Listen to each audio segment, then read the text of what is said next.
အဲ့တော့မြန်မာပြည်မှာ passport ရဖို့အရင်ကလို့သိန်းချီပေးစရာမလိုတော့ဘူးပေါ့နော်ကျွန်တော်ဒီစာအုပ်လို့တော့ဆို9သိန်းတော့ပေးရတယ်ပေါ့နော်ခုကတော့အရာမျိုးပေးစရာမလိုတော့ဘူးအဲ့တော့မြန်မာငွေ4000ခွဲတောင်နဲ့ကျွန်တော်တို့ passport QR တင်းပြီးတော့ passport အလွယ်တကူလုပ်လို့ရပြီပေါ့နော် QR တင်းတဲ့ခါမှာဆိုအရင်ကဆိုလားရီစောင့်နေစားမလို့ဘူးပေါ့နော်အဲ့တော့ဒီနေ့တင်နောက်ရ1ရက်နေ့လောက်ဆိုရင် QR တိတ်ကတက်ပြီးတော့ကျပါတယ်โอเคတော့ဒီနေ့ပြတဲ့မှာဆိုရင်တော့ဒီဒါမျိုး passport လုပ်ဖို့အတွက်ကျွန်တော်ပထမဦးစွာ QR တင်ရတယ်ပေါ့နော်โอเคတော့ QR ဘယ်လိုတင်ရမလဲဆိုတော့ကျွန်တော်ပြပြပေးပါမယ်အဲ့တော့ QR တင်လို့ဆိုရင်တော့မိတ်ဆွေတို့မှာ KB ဒါမှမဟုတ်ဆိုရင် pay တစ်ခုလိုရတယ်ပေါ့နော်သူက IP နဲ့ငွေချေရတာ4000ခွဲပဲကျတယ်ပေါ့နော်4000ခွဲပဲကျပါတယ်โอเคအဲ့တော့ဘယ်လိုတင်ရမလဲဘာဖြစ်ရလဲဆိုတော့ကျွန်တော် တစ်စိတ်ပြပြပေးပါမယ်ပထမဦးစွာကိုယ့်ရဲ့ဒီဖုန်း browser နဲ့ဖုန်းနဲ့ဆိုလဲဖုန်းနဲ့ပေါ့နော်ဖုန်းမရှိဘူးဆိုတော့ကွန်ပျူတာထဲမှာဒီမှာ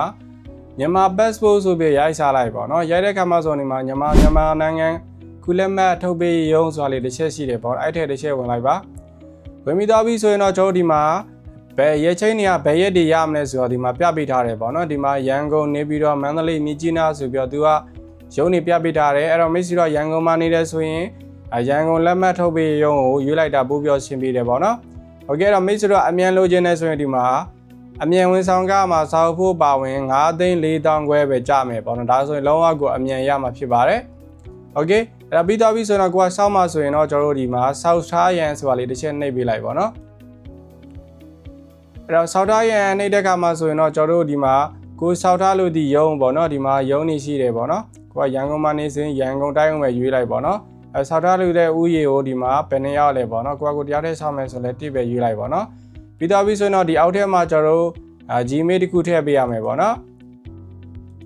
โอเคထည့်ပြီးတော့ပြီဆိုရင်တော့ကျွန်တော်ဒီမှာ verify your human ဆိုတာလေးတစ်ချက်နှိပ်ပေးလိုက်ပြီးတော့ပြီဆိုရင်တော့ကျွန်တော်တို့ continue ဆိုတာတစ်ချက်နှိပ်ပေးလိုက်ပေါ့နော်အဲ့တော့နေ့တစ်ခါမှဆိုရင်ပထမဦးဆိုတာဒီအပေါ်ဆုံးမှာရှိတဲ့ reference number ဆိုတဲ့ G ဆိုတဲ့အားလေးကိုမိတ်ဆွေ screenshot ရိုက်ပြီးတော့မှတ်ထားပါတော့ဘာလို့ဆိုရင်ကိုကQR date ကိုသူက image စီမပို့တဲ့ခါမှာဆိုရင်ဒီနံပါတ်နဲ့ကိုကပြန်ပြီးစစ်လို့ရတယ်ပေါ့နော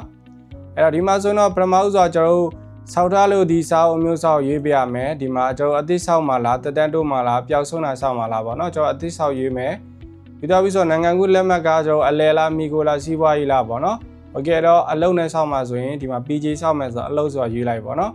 ်အဲ့ဒီမှာဆိုရင်တော့ကျွန်တော်နာမည်ပေါ့နော်နာမည်ကကျွန်တော်ညီမနာမည်ထည့်ပေးရမယ်ပေါ့နော်ရှေ့မှာဥတွေပါဒေါ်ရင်မထည့်ပါနဲ့အဲ့တော့အင်္ဂလိပ်မှာဆိုလဲကျွန်တော်တို့အင်္ဂလိပ်နာမည်ပေါ့နော်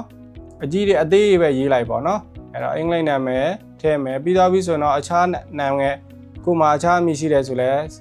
မထည့်နဲ့ပေါ့နော်โอเคဒါဆိုရသွားပြီဒီမှာဆိုဖခင်အမည်ကိုကျွန်တော်မြန်မာလိုထည့်မယ်ပေါ့နော်အဲ့တော့ဖခင်အမည်နောက်ထပ်အင်္ဂလိပ်လိုထည့်ပါမယ်ပြီးတော့ပြီဆိုတော့ကျွန်တော်မိခင်အမည်ထည့်ပေးရမယ်ပေါ့နော်အဲ့တော့ဒီမှာမွေးဖွားသည့်ရက်ပေါ့နော်မွေးဖွားသည့်ရက်ကကျွန်တော်တို့ဒီမှတ်ပုံတင်ထဲမှာပါတဲ့မွေးနေ့ကိုဒီထဲမှာထည့်ပေးရမယ်ပြီးတော့ပြီဆိုတော့ဒီမှာမွေးဖွားသည့်မြို့နယ်ပေါ့နော်မြို့နယ်ထည့်ပေးရပါမယ်မြို့နယ်ကကျွန်တော်ဒီမှာအဝါရင်ရွေးလိုက်ပေါ့နော်ကိုကမကွေးတိုင်းဆိုမကွေးတိုင်းပေါ့နော်โอเคဒါမကွေးတိုင်းဆိုရင်ကျွန်တော်ဘယ်မြို့နယ်လဲပေါ့နော်ဒီထက်မှာကျွန်တော်ရွေးချယ်ပေးရမှာဖြစ်ပါတယ်အဲ့တော့မြို့နယ်အရင်မရွေးခင်မှာဒီမှာအဝါရင်ထည့်ပေးလိုက်ပေါ့နော်မှတ်ပုံတင်ပေါ့နော်မကွေးတိုင်းဆိုရင်ကျွန်တော်ဒီကိုမြို့နယ်တစ်ချက်ရေးလိုက်ပေါ့နော်โอเคအဲ့ဒါပြီးတော့ပြီဆိုတော့ဒီမှာအမွေးဖွားသည့်အဝါကိုရေးပေးလိုက်ပေါ့နော်โอเคအဲ့ကိုမျိုးနယ်ကိုရေးပြလိုက်ပါမန္တလေးပေါ့နော်โอเคတော့ဒီမှာဆိုရင်တော့မှတ်ပုံတင်ထဲမှာပါတဲ့လိပ်စာထည့်ပေးလိုက်ရပြီအဲ့တော့ဖုန်းနံပါတ်ထည့်ပေးမယ်ပြီးတော့ပြီဆိုတော့ email ကိုစောနာ email တိုင်းပဲထည့်လို့ရတယ်ပေါ့နော်တော့ထင်ရှားသည့်မှဆိုရင်မှတ်ပုံတင်ထဲမှာပါတဲ့ mail မှာမာယုရှိတာတို့ဘာရှိတာတို့ပေါ့နော်ဒါကြီးထည့်ပေးရမယ်အရက်မြင့်ကလည်းမှတ်ပုံတင်ထဲမှာပါတဲ့ထည့်ပေးရမယ်မျက်လုံးကအမဲဆိုအမဲသပင်းကအမဲဆိုအမဲပေါ့နော်โอเคဒါထည့်ပေးရမယ်ပြီးတော့ပြီဆိုတော့ကျွန်တော်လူမျိုးပေါ့နော်ဒီမျိုးကဗမာဆိုဗမာရခိုင်ဆိုရခိုင်ပေါ့နော်ဒါရွေးပြရမယ်ဘာသာဗုဒ္ဓဘာသာလားအစ္စလမ်လားဘာလားပေါ့နော်ရွေးပြရမယ်ပညာရေးချင်းအကွာကိုဆယ်တန်းမအောင်ဘူးဆိုရင်မှန်းထည့်လို့ရတယ်ကိုယ့်ရဲ့ပညာရေးချင်းသိတယ်ဆိုရင်လည်းအမှန်ကန်ထည့်လိုက်ပေါ့နော်လက်စီလောက်ကန်ကဝန်ထမ်းလားတောင်းသူလားဘာညာပေါ့နော်ဒါထည့်ပြလိုက်ပါတော့ဒီကိစ္စကကျွန်တော်တို့အလုပ်ပေါ့နော်ဝီဆောက်မယ်ဆိုရင်တော့အလဲပေါ့နော်ဆောက်ထားသည့်နိုင်ငံဒီမှာကြိုက်တာထည့်လို့ရတယ်ထိုင်းမလေးရှားပေါ့နော်ပြီးတော့ပြီဆိုတော့ကျွန်တော်ကအသစ်ဆောက်မှဖြစ်တဲ့ဒီအားလေးကိုမန်ညစ်ချစ်ပေးရမယ်ပေါ့နော်ဘာလို့လဲဆိုတော့အရင်လက်မှတ်စာဖူးထားခြင်းမရှိပါဘူးဆိုတဲ့ဟာကိုကျွန်တော်တို့ကမရှိတာဖြစ်တဲ့အတွက်ဒါလေးကိုမန်ညစ်ချစ်ပေးရမယ်ပြီးတော့ပြီဆိုတော့အောက်မှာရှိတဲ့ S2 list ဆိုတာလေးဒီအောက်ကအပြာပဒံလေးကိုနှိပ်ပေးရမှာပေါ့နော်နှိပ်ထားမှပဲကျွန်တော် ကျွန်တော်ချက်လက်တရားတစ်ခုမှားခဲ့သည်ရှိတော့ပြန်ပြီးတော့ပြင်းလို့ရမှာပေါ့နော်မဟုတ်ဆိုရင်အစအနေပြန်ပြီးတော့ရောက်သွားလိမ့်မယ် add to list ဆိုတာတစ်ချက်နှိပ်ပေးရမယ်ပေါ့နော်အဲ့တော့နှိပ်တဲ့ကမှာဆိုရင်လည်းဒီပါဒါလေးကိုတစ်ချက်နှိပ်ပေးလိုက်ပေါ့နော်အပေါ်မှာရှိတဲ့ကျွန်တော်ဒီကောင်ကဖြည့်တာကြားသွားမယ်ဆိုရင်ထွက်သွားမျိုးရှိရတယ်ဒါကြောင့်မို့ဒီမှာ save to XML ဆိုတာလေးတစ်ချက်နှိပ်ပေးလိုက်ပေါ့နော်โอเคတော့ပြီးသွားပြီဆိုတော့ဒါပထမအဆင့်မိတ်ဆွေတို့ဆွမ်းနာပြောခဲ့တဲ့အချက်လက်တွေအကုန်ဖြည့်လိုက်မယ်ပြီးသွားပြီဆိုတော့ add to list ကိုနှိပ်လိုက်မယ်ပေါ့နော်โอเคအဲ့တော့ add to list ကိုနှိပ်တဲ့အခါမှာဟိုးပေါ်ဆုံးလေးမှာကိုထည့်တဲ့နာမည်ဒီမှာ review and submit ဆိုတာလေးတစ်ချက်နှိပ်ပေးလိုက်ပြီးသွားပြီဆိုတော့ဒါမျိုးပေါ်လာလိမ့်မယ်ပေါ်တဲ့အခါမှာဆိုရင်ကိုယ့်ရဲ့အချက်လက်တွေရောတစ်ချက်စစ်ပေးရမယ်ပေါ့နော်စစ်ပေးပြီးလို့ကိုကမှန်ကန်နေဆိုရင်ဒီအချက်လက်များစစ်ဆေးပြီးအားလုံးမှန်ကန်ပါသည်ဆိုတာလေးကိုတစ်ချက်မှန်ကြည့်ချစ်ပေးရမယ်ပေါ့နော်မှန်ကြည့်ချစ်ပေးပြီးသွားပြီဆိုတော့ကျွန်တော်တို့ဒီ submit form ဆိုတာလေးတစ်ချက်နှိပ်ပေးရပါမယ်ဒီမှာမှန်ကြည့်ချစ်မယ်ဒီမှာ verify human တစ်ချက်နှိပ်မယ်ပြီးသွားပြီဆိုရင် submit form တစ်ချက်နှိပ်ပေးလိုက်ပေါ့နော်ဒီနေရာမှာဆိုရင်တော့ကျွန်တော်တို့ဒီမှာငွေပေးချေဖို့တဲ့ပေါ့နော်ငွေပေးချေဖို့တဲ့မိတ်ဆွေတို့ဒီမှာ KBZ Pay AYA Pay MBU ဟိုကို Visa Card တွေနဲ့ချေလို့ရတယ်ပေါ့နော်မြန်မာ Pay နဲ့လည်းချေလို့ရပါတယ်အဲ့တော့ကျွန်တော်ကတော့ KB နဲ့ပဲချေလိုက်တယ်ပေါ့နော် KB ကိုတစ်ချက်နှိပ်လိုက်မယ်ဆိုတော့သူက QR code ကလေးပို့လာတာပေါ့နော်โอเคတော့ကျွန်တော် KB နဲ့ပဲနှိပ်လိုက်ပါမယ်KB နဲ့ကမှဆိုရင်တော့ဒီဟာလေးကိုကိုယ့်ရဲ့ဖုန်းကနေပြီးတော့ scan ဖတ်ပေးလိုက်ပေါ့နော်ဒီ QR code ကလေးကို scan ဖတ်ပေးလိုက်ပါ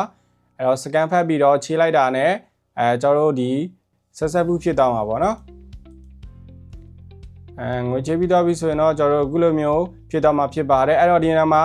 ကျွန်တော်ရဲ့ရိတ်က QR date ကဘယ်ရက်ကြမှာလဲဆိုတာဒီမှာ check appointment ကနေစစ်လို့ရတယ်ပေါ့နော်စစ်တဲ့အခါမှာဆိုရင်ပထမဆုံးကျွန်တော်ပြောခဲ့တဲ့ G နဲ့စတဲ့ဟာလေးနဲ့ဒီမှာရက်ချင်းစစ်စစ်ရန်နှိပ်ပြီးတော့စစ်ရတာပေါ့နော်โอเคတော့စင်းနီးတစ်ချက်ပြပေးပါမယ်